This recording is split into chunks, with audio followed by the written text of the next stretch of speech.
అయిపోతూ ఉంటది. హల్లెలూయా, స్తోత్రం చెప్పండి. హల్లెలూయా, హల్లెలూయా. మరియమ్మ, యోహాను, యేసుక్రీస్తు ప్రభువారు ఈ మాట్లాడుకుంటున్న సందర్భంలో అక్కడ ఒక మాట ఉంటది.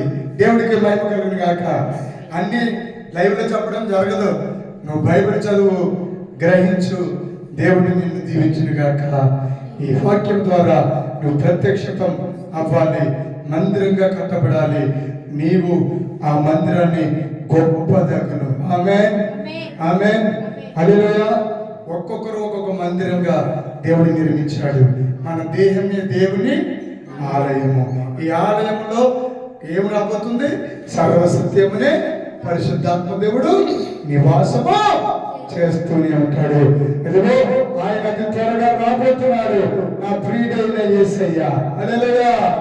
ఆయన వచ్చేటప్పుడు సొలొమోను అనగా సమాధానము. ఆమేన్. సమాధానంతోనే మనం ఏదైనా కట్టగలము. ఆమేన్, హల్లెలూయా. అదే సమయంలో ఉష్ణము ఏమన్నాడు? అగ్ని. హల్లెలూయా. దహించు అగ్నితో కూడా ఏం చేయాలి? హల్లెలూయా.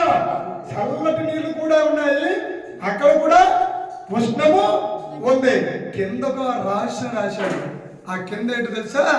యోబు గ్రంథంలో 24వ అధ్యాయంలో పాతాళం గురించి రాశాడు. ఏం రాశాడు? పాతాళము, పాతాళము పాపము చేసిన వారిని పట్టుకునెను.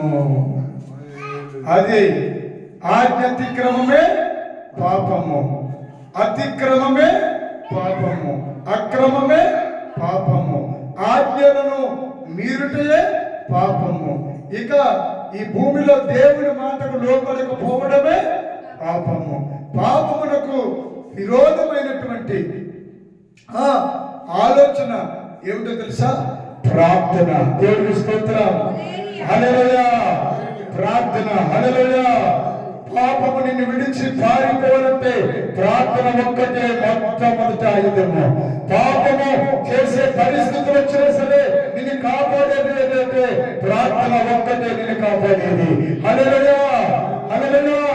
నీ స్థితిగతులను మార్చేది, పరిస్థితులను మార్చేది, ఉన్నతముగా గొప్ప స్థితిలోనికి నిన్ను హెచ్చించేది, ఎక్కించేది, ఉన్నత శిఖరాలను నడిపించేది ఒకే ఒక ఆయుధం ప్రార్థన, ప్రార్థన, ప్రార్థన. ప్రార్థన చేసుకుని ఈ మాటలు మన వెనుకలలో ఆశీర్వదించునుగాక. ఆమేన్, ఆమేన్, ఆమేన్. May God bless you.